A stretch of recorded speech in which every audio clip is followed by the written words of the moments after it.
scientists made a discovery. They discovered every human heart, approximately 40,000 or so specialized cells configured in a way that creates a neural network in the heart. They're brain-like cells, but they're not in the brain, they're in the heart. And it's actually called the little brain in the heart. And these 40,000 specialized cells are called sensory neurites. What they found, what the scientists discovered, is that these cells think independently of the cranial brain. They feel and they remember independently of the cranial brain. And what that means, Brian, is every experience that we have, even this one right now, I'm registering this experience in two places. This is a good experience, so it's not a problem. I'm registering it in my mind, in my cranial mind, as well as in my heart. But if we were having a trauma, it would still be registered in both places. And if I tried to heal that trauma only through thinking about it or talking from my mind, it might feel incomplete. The healing may feel incomplete. And the reason is because I've only addressed what happened in here. I haven't addressed what happened in here. And we know this intuitively. When we talk about heart intelligence, what we're talking about is the ability for these neurons to communicate with the neurons in a way that is meaningful to those neurons. So earlier in this conversation, we talked about having experiences where we don't know what the answer is. There's nobody to ask. Everyone gives us a different answer. We can't Google an answer. And we don't need that because we always have this right here. These neurons are linked to a wisdom, to an intelligence that is right for us. Mine is right for me, yours is right for you. And any question that you ask this intelligence, it will answer you in a way that will serve you in that moment. It'll never tell you to do anything dangerous or anything that would hurt anyone else. I'll give you a perfect example. I was in Australia over 9/11.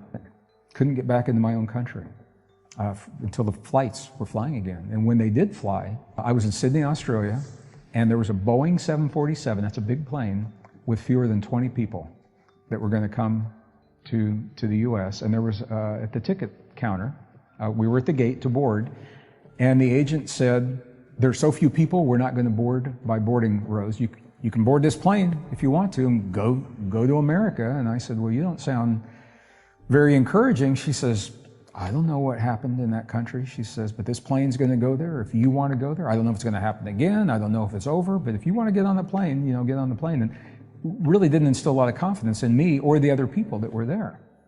And I said, hold that thought, just wait a minute. And I stepped around the corner, and there's a technique where you can literally, you touch your heart like this. And when you touch your heart, your awareness will always go to the place where you feel the touch. So when you call your attention into your heart center in this way, and you slow your breathing, just a few breaths slower than usual.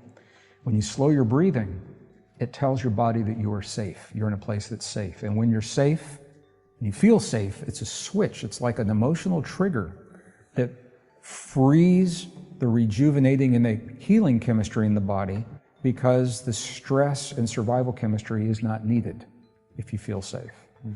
So when you slow your breathing and focus in your heart, that is the doorway, and shamans will do this all the time.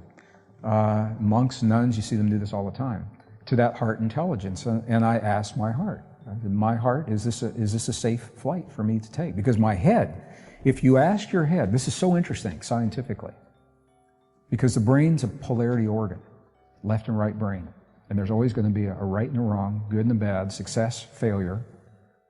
And if you ask your brain a question under pressure, your brain will go through the logic and the ego loops that will keep you from making the answer. When you ask your heart, the heart's not a polarity organ. So you consciously free yourself from those loops into what is called heart intelligence. And generally your heart will answer. Your heart knows you very well. It's been with you a long time. Your heart will answer before you can finish the question. And so you ask, procrastinate. You ask in a single concise sentence that the heart can respond to. Your heart doesn't need a preamble. It doesn't need a whole explanation of why you're asking. Just ask a single question. And my heart told me, and it wasn't woo-woo, airy-fairy stuff. I mean, these are neurons that understand and are cutting through, all the static that would come from this. And I felt like it was a good flight. I took that flight. I got back to LA. I came back to a very different country, and there were only 9 flights to my home in New Mexico through the Albuquerque airport. And I was on one of those 9 flights, and because I trusted my heart, I got home that day. Other people were freaked out. They said maybe they know something we don't. Maybe they had a briefing and they're not telling us, and they stayed until they felt like it was safe. So it's not right, wrong, good, or bad, but we all have times in our lives where something happens and we have to make a choice, sometimes really quickly.